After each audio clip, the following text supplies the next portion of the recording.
Mga kabisnes naming minamahal, makikisuyo po kami.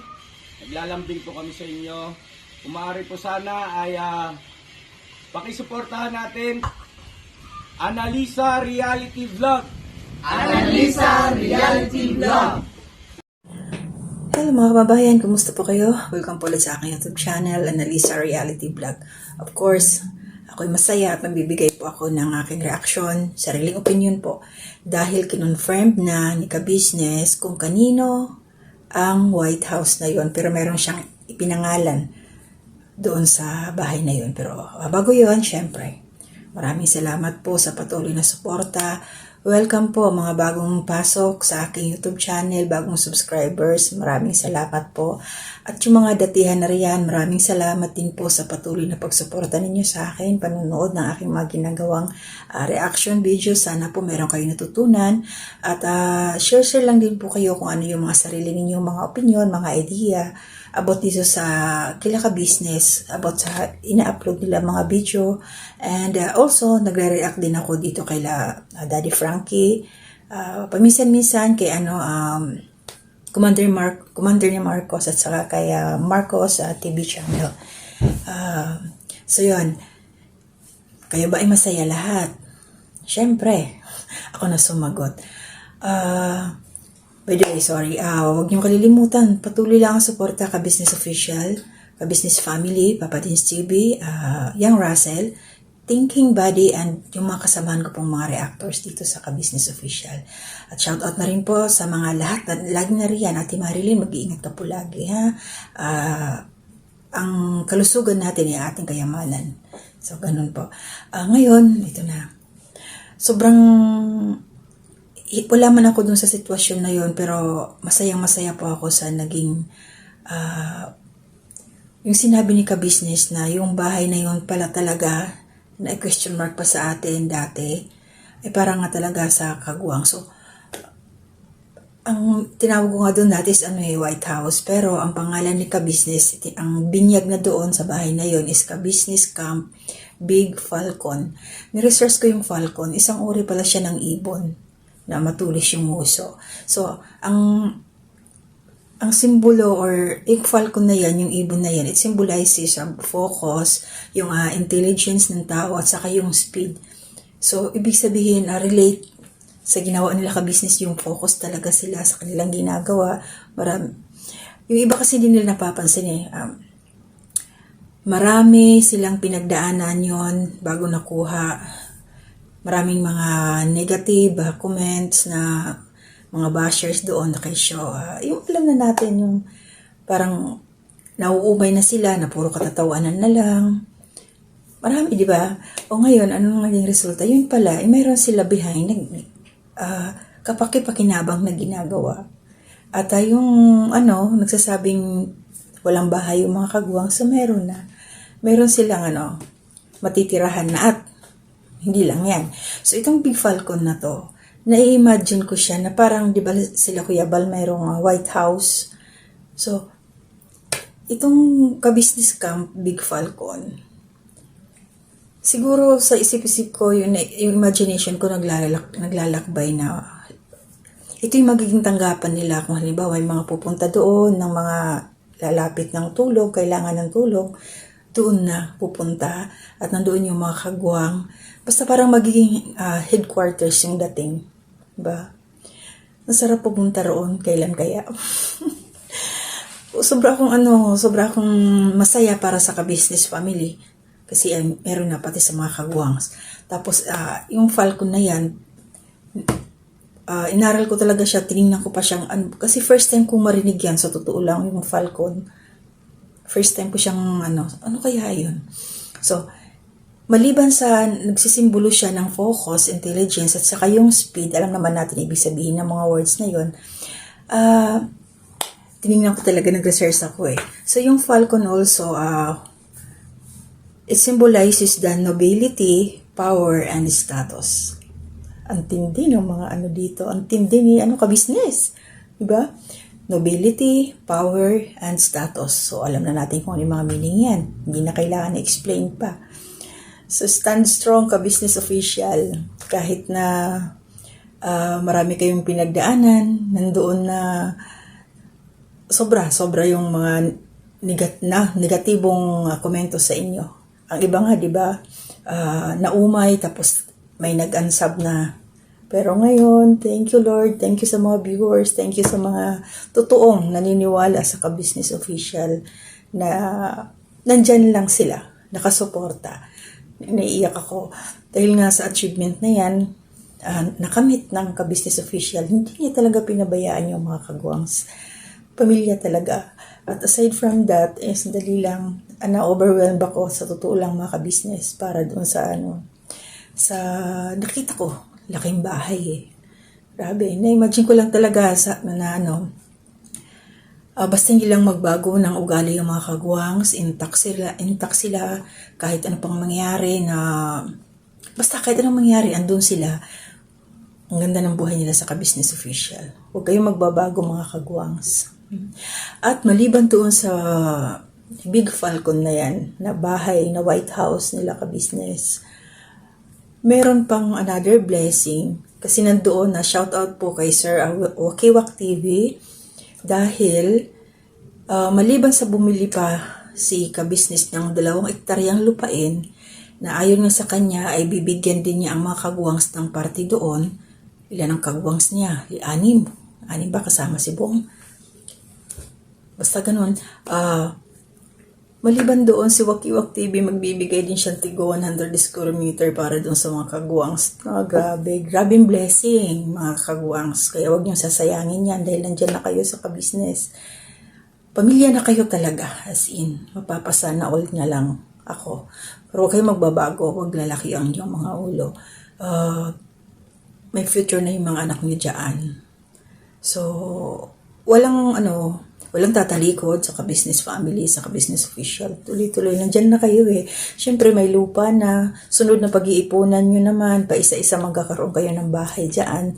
So tuloy lang ang suporta po natin mga kababayan ng mga Ka-Business. Kasi ako may tiwala din ako.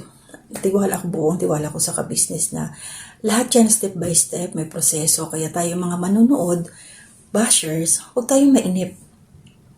Basta kung ginagawa ko dyan, mga Ka-Business, ginagawa kong inspirasyon ang Ka-Business Official. At the same time, may iba pang term dyan eh. Basta mayroon pa, maliban sa inspiration, basta may mas matindi pang word. Basta na-appreciate ko yung mga nangyari ngayon na nakita ko na mayroon na silang sariling, yung mga kagwangs. Hindi na sila mangungupahan. Mayroong term doon eh. Na pag naalala ko mamaya, hindi lang sa inspiration, mayroon pang mas malalim na word. Na motivation. Yan. Mas lalo ako namomotivate na yung nakita ko sa Ka-Business Official na sa kabila nung dinadown sila ng sobra-sobra, na mga binabash sila ng sobra-sobra, na marami nang naiinis kasi puro katatawanan, tapos pasayaw-sayaw na lang, puro good vibes na lang, wala nang ibang, hindi na nag-mission sa labas. Ayun na yung bunga Ka-Business. Thank you Lord. Salamat talaga dun sa mga naniniwala. So ako din na-motivate ako sa ganyan. Nainggit ako sa totoo lang, pero yung inggit ko as in, maganda yung pagkakainggit na meron ako kasi gusto ko rin na magsikap. Tapos basta ituloy pa, i-motivate ko pa yung sarili ko na time will come, right time will come na magkakaroon din ako ng kubo. Kahit kubo lang, masaya na ako. Basta meron kami matutulugan. Yung talagang masasabing sariling amin. Yung hindi na kami nakikitira lang. Diba? Masarap kaya yung may sariling bahay. Pero although yung tinitirahan namin na bahay, alam ko naman na yun na mapupunta yun doon sa asawa ko. Kasi siya lang naman yung nandoon.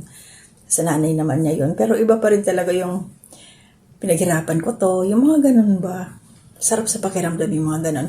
Kaya kayong mga ka-business, no, yung mga nandyan ng mga viewers, silent viewers, hindi masamang mangarap at tuparin natin yon sa pagsisikap din.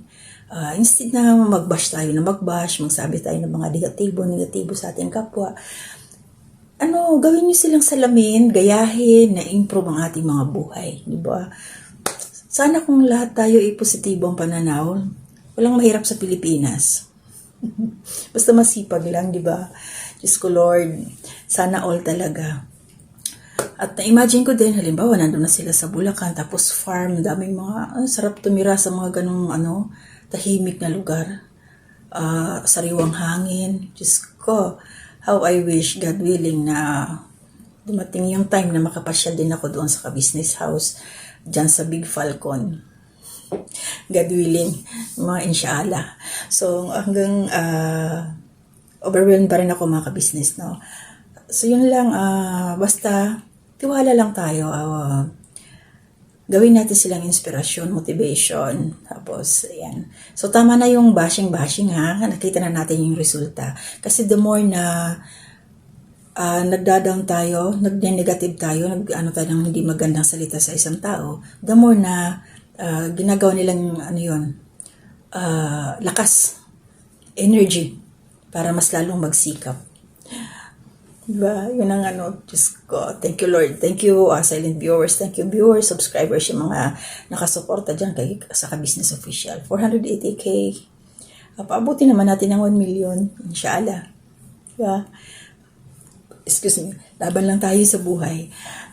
Siguro ngayon, sabi nga ni ka-business, pag inaayos pa, ginagawa na ng rooms para sa kagawangs kanya-kanya sila. Darating ang araw talaga na makikita natin yung kabuuan na sama-sama na sila doon sa loob. Oh my goodness. Ang saya. Na-imagine ko rin siguro doon si Papa Dins titira pag nagpamilya na si Papa Dins. Siya yung kasama ng mga kaguwangs, maybe. Advanced thinking. Positive talaga, sobra eh. So, thank you ka-business, Mrs. ka-business, dahil silent lang kayo na meron na pala kayong ginagawa para sa mga kagwangs. Salute po ako sa inyo. Tawag dito. Mas lalo akong humanga sa inyo dahil sa inyong ginawa. The more na nakaka-proud lang. Nakaka-proud na ang katulad ko is isa sa mga reactor ng ka-business official. Nandiyan ako sa inyo, reactor ninyo, tapos sila anime reactor, sila Taong Gala, si Ma'am Fleurs channel, Alminda, Mix Vlog at saka si Kalingap Turak. How I wish na kaming mga reactors ay magkita-kita din kami dun sa bahay ninyo. Sana magkita-kita tayo lahat. Doon sa bahay ni ka-business, nila Mr. and Mrs. ka-business, doon sa Big Falcon. Oh my God, na-imagine ko na. So, hanggang dito na muna. Masaya ako para sa nangyari ngayon sa ka-business official. Sa kabila na lang lahat na maraming pinagdaanan, mga problema kung at least nandyan. Basta, masaya. So, kayo din mga ka-business, no? Be happy. Be happy tayo.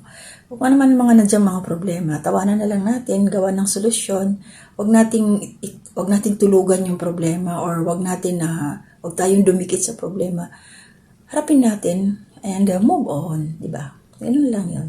So maraming salamat. Hanggang dito na muna. Sa susunod po uli na aking reaction video. Mag-iingat po tayong lahat. To God be the glory. Mga ka-business naming minamahal, makikisuyo po kami. Naglalambing po kami sa inyo. Kung maaari po sana ay pakisuportahan natin Taong Gala. Pakisuportahan po natin Taong Gala. Analisa Reality Vlog. Analisa Reality Vlog. Anime Reactors TV. Anime Reactors TV. Alminda Cariaga Mix Vlog. Alminda Cariaga Mix Vlog. Ma'am Fleurs Channel. Ma'am Fleurs Channel. Densyak TV. Densyak TV. PLC Katangay Vlog. PLC Katangay Vlog. Kalingap Turak. Kalingap Turak. Alright? Alright. Bira. Bira. May notebook pa talaga. Ang galing. Alright? Alright. Ang galing. Ang galing. Support po natin mga ka-business naming minamahal. Nagpaalam po sila. At ayan, mga reactors po yung karamihan dyan. At ito naman sa Densyak TV ay solid ka business po yan na nasa abroad at sponsor din po natin. No? Thank you so much po. God bless sa ating lahat.